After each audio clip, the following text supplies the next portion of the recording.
여러분, 혹시 오늘 아침 눈 뜨자마자 무엇부터 하셨습니까? 습관처럼 물 한 컵을 드셨나요? 그렇다면 잠깐 멈춰서 제 이야기를 들어주십시오.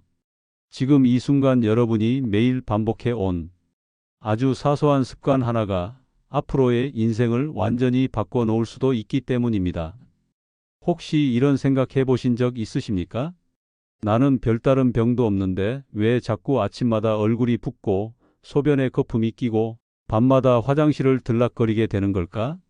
오늘 이 시간에는 그 질문에 대한 가장 솔직한 답을 드리겠습니다. 그리고 끝까지 들으신 분들은 지금보다 훨씬 가벼운 몸과 편안한 밤을 맞이하게 되실 겁니다. 안녕하세요.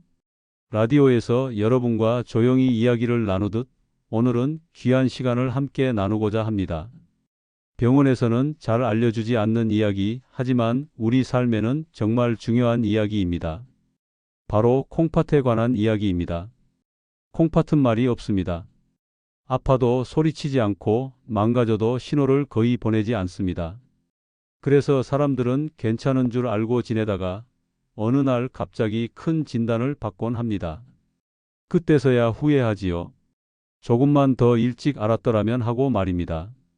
저는 오랜 시간 의료 현장에서 수많은 어르신들을 지켜보며 한 가지 공통점을 발견했습니다. 대부분의 분들이 이렇게 말씀하십니다. 젊을 때는 몸이 이렇게 될 줄 몰랐다고 그저 하루하루 열심히 살았을 뿐인데 왜 지금 와서 이런 고생을 해야 하느냐고 말입니다. 그래서 오늘은 그 후회를 조금이라도 덜어드리고 싶어 이 자리에 섰습니다. 오늘 이야기의 중심에는 아주 익숙한 재료 하나가 있습니다. 바로 꿀입니다. 아마 이쯤 되면 고개를 갸웃하실지도 모르겠습니다. 꿀이라니 그게 무슨 대단한 약이 된다고 말이죠. 저도 예전에는 같은 생각이었습니다. 단 것은 몸에 해롭고 나이 들수록 피해야 한다고 배워왔으니까요. 그런데 수많은 환자들을 만나며 그 생각이 조금씩 바뀌기 시작했습니다. 같은 단맛이라도 몸이 받아들이는 방식은 전혀 다르다는 사실을 알게 되었기 때문입니다. 오늘 여러분께 드릴 이야기는 5갈래로 나뉩니다. 첫째, 꿀이 어떻게 콩팥을 도울 수 있는지에 대한 원리. 둘째, 많은 분들이 저지르는 잘못된 섭취 습관. 셋째, 효과를 높여주는 시간대. 넷째, 절대로 피해야 할 실수. 다섯째, 꿀을 삼가야 할 분들은 누구인지. 이 5가지를 차분히 들으시면 앞으로 무엇을 하고 무엇을 피해야 할지 분명해지실 겁니다. 자, 그럼 먼저 가장 많이 듣는 질문부터 짚어보겠습니다. 의사 선생님, 꿀도 결국 설탕 아니냐고요? 단 음식이 콩팥에 안 좋다는데 왜 꿀은 괜찮다고 하느냐고 말입니다. 아주 당연한 질문입니다. 사실 교과서적으로 보면 설탕과 꿀은 모두 당류에 속합니다. 하지만 실제 몸속에서 하는 일은 전혀 다릅니다.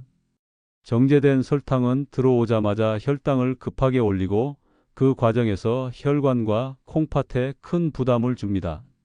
반면 꿀은 자연 상태에서 이미 여러 번 분해된 형태라 몸에 들어오면 훨씬 부드럽게 흡수됩니다. 무엇보다 꿀에는 단맛 말고도 수많은 성분이 함께 들어 있습니다. 꽃에서 온 미네랄, 효소, 그리고 항산화 물질들입니다. 이 성분들은 콩팥 속 미세한 혈관을 보호하는 역할을 합니다.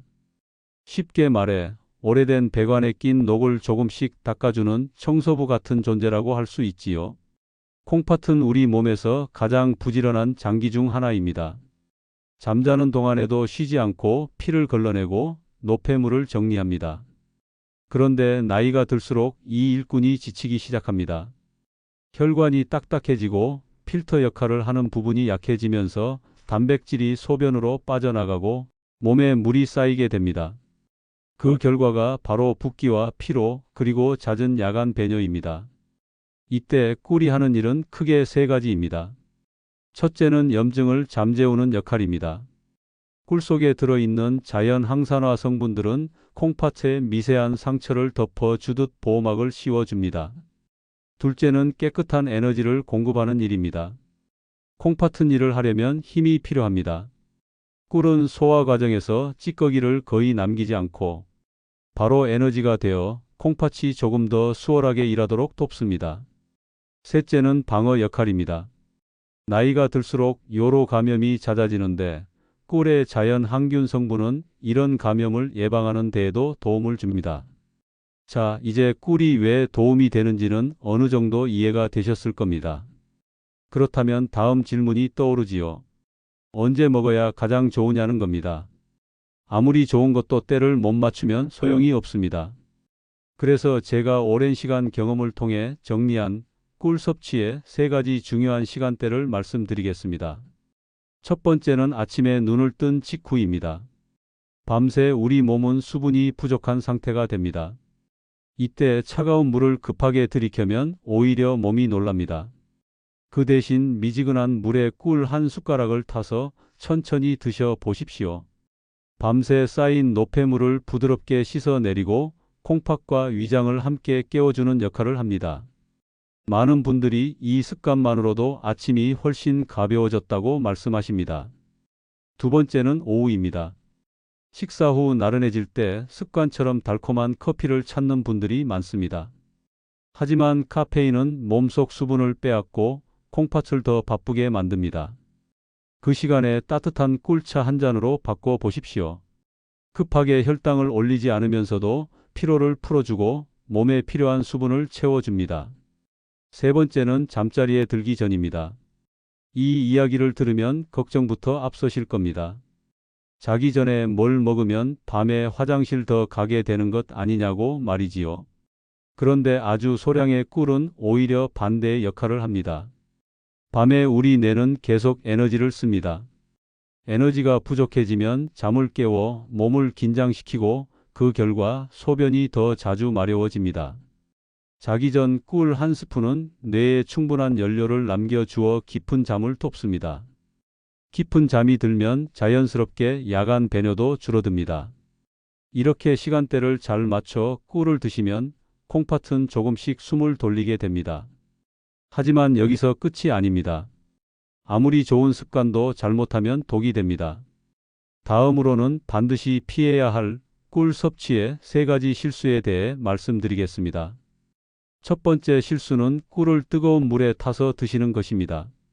많은 분들이 속을 따뜻하게 하겠다고 펄펄 끓는 물에 꿀을 넣습니다. 하지만 꿀 속의 소중한 효소와 영양 성분은 열에 약합니다. 너무 뜨거운 온도에서는 그 좋은 성분들이 모두 사라집니다. 그 결과 꿀은 그저 단맛 나는 물이 되고 맙니다. 꿀물은 손으로 만졌을 때 따뜻하다고 느껴질 정도의 온도가 가장 좋습니다. 두 번째 실수는 욕심을 내어 많이 먹는 것입니다. 꿀이 몸에 좋다는 말만 믿고 하루에도 여러 번 진하게 드시는 분들이 계십니다. 하지만 과하면 탈이 납니다. 당분이 한꺼번에 들어오면 콩팥은 그 당을 처리하느라 더 많은 일을 해야 합니다.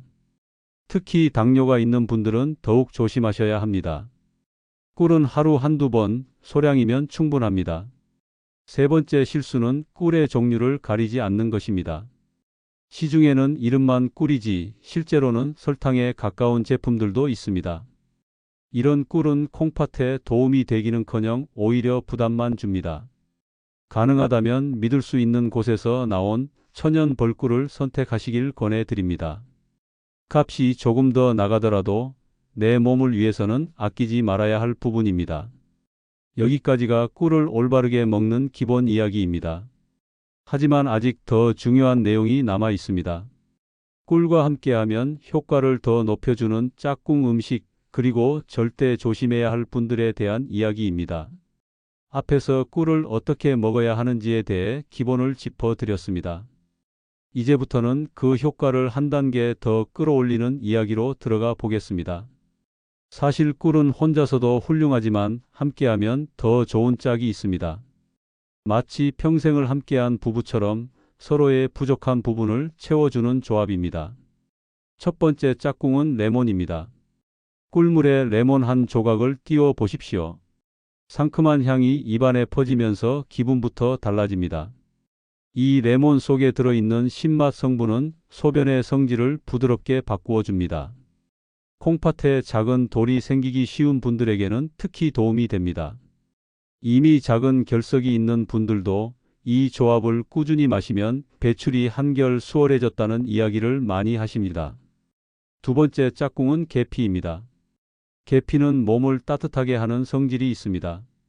나이가 들수록 손발이 차고 아랫배가 냉해진다고 느끼는 분들이 많지요. 몸이 차가워지면 콩팥으로 가는 혈류도 줄어듭니다. 이때 꿀물에 계피 가루를 아주 소량만 더해 보십시오. 마치 난로를 켠 것처럼 몸속에 온기가 돌고 콩팥도 더 편안하게 일을 할 수 있게 됩니다. 특히 추위를 많이 타는 어르신들께는 이 조합이 큰 위로가 됩니다. 이제 꿀을 어떻게 먹고 무엇과 함께하면 좋은지까지 살펴보았습니다. 하지만 여기서 반드시 짚고 넘어가야 할 중요한 이야기가 하나 있습니다. 바로 꿀을 삼가야 할 분들에 대한 이야기입니다. 아무리 좋은 것도 모든 사람에게 다 맞을 수는 없습니다. 이 부분을 모르고 무작정 따라 하시면 오히려 건강을 해칠 수 있습니다. 첫 번째로 조심해야 할 분들은 말기 신장 질환을 앓고 계신 분들입니다. 이미 병원에서 칼륨 섭취를 엄격히 제한하라는 말을 들으셨다면 꿀도 함부로 드셔서는 안 됩니다.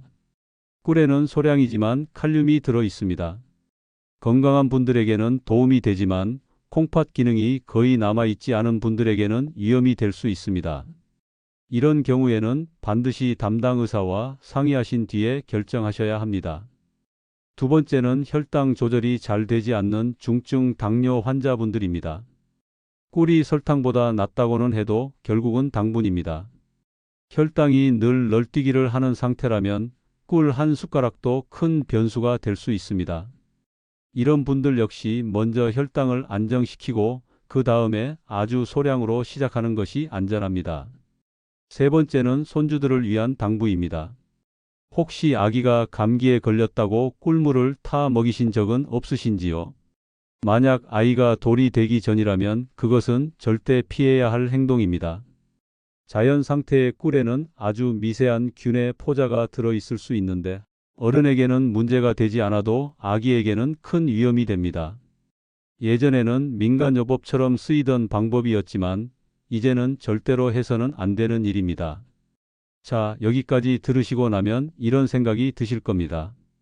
말로는 다 좋은데 정말 그런 변화가 있을까 하는 의문 말입니다. 그래서 이번에는 실제로 제가 만났던 한 어르신의 이야기를 들려드리고자 합니다. 이 이야기는 특별한 영웅담이 아니라 우리 주변 어디에서나 만날 수 있는 평범한 삶의 이야기입니다. 몇 해 전 한 남성분이 제 진료실을 찾았습니다. 은퇴 후 조용히 지내시던 분이었는데 가장 힘든 것은 밤마다 반복되는 화장실 전쟁이라고 하셨습니다. 하루에도 4~5번씩 잠에서 깨다 보니 깊은 잠을 잔 기억이 없다고 하셨지요. 아침에 일어나면 늘 피곤하고 발목은 늘 퉁퉁 부어 있었습니다. 병원에서는 콩팥 수치가 좋지 않다며 앞으로 더 나빠지면 큰 치료를 생각해야 할지도 모른다는 말을 들었다고 했습니다. 그분은 제 앞에서 이렇게 말씀하셨습니다. 평생 가족을 위해 일만 하다가 이제 와서 기계에 매달려 살게 될까봐 너무 무섭다고 말입니다. 저는 그분께 값비싼 약 대신 오늘 여러분께 드린 이야기와 같은 생활 습관을 권해드렸습니다. 아침에는 미지근한 꿀물 한 잔, 오후에는 커피 대신 꿀차, 그리고 잠들기 전에는 아주 소량의 꿀을 입안에서 녹여 드시라고 말씀드렸습니다. 처음에는 반신반의하셨습니다. 겨우 꿀이 무슨 큰 도움이 되겠느냐는 표정이었습니다. 하지만 한 달만이라도 해보자고 약속을 했습니다. 그리고 일주일쯤 지났을 때 전화가 왔습니다. 아침 소변에 보이던 거품이 눈에 띄게 줄었다는 이야기였습니다. 2주가 지나자 밤에 깨는 횟수가 절반으로 줄었고 아침에 일어날 때 머리가 한결 맑아졌다고 하셨습니다. 한 달 뒤 다시 만났을 때 그분의 얼굴에는 오랜만에 웃음이 돌아와 있었습니다. 발목에 붓기도 많이 빠졌고 검사 결과도 더 이상 나빠지지 않고 안정적인 상태를 유지하고 있었습니다. 물론 꿀 하나로 모든 병이 사라진 것은 아닙니다. 하지만 그분의 삶은 분명 달라졌습니다. 밤을 편히 자게 되었고 낮에는 산책을 나갈 여유가 생겼습니다. 그분은 제게 이렇게 말씀하셨습니다.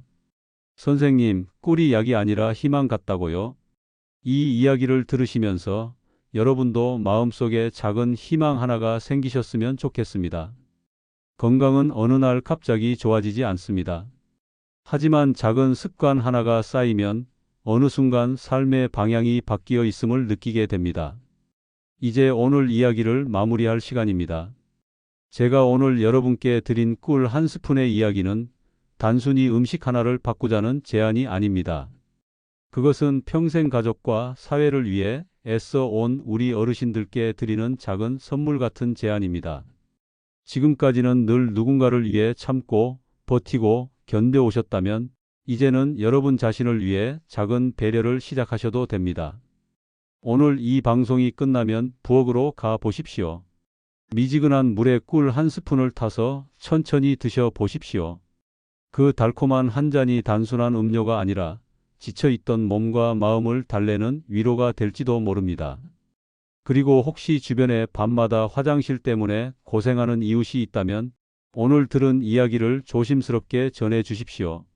좋은 정보는 나눌수록 힘이 됩니다. 마지막으로 꼭 드리고 싶은 말씀이 있습니다. 오늘 들으신 내용은 어디까지나 생활 속에서 실천할 수 있는 도움의 이야기입니다. 이미 질환을 앓고 계시거나 여러 약을 복용 중이시라면 어떤 작은 변화라도 시작하기 전에 반드시 담당 의사와 상의하시기 바랍니다. 여러분의 건강은 무엇과도 바꿀 수 없는 소중한 자산입니다. 다음 시간에도 이렇게 라디오처럼 편안한 이야기로 다시 찾아뵙겠습니다. 오늘보다 내일이 조금 더 가벼운 하루가 되시길 바라며 이만 마치겠습니다. 감사합니다.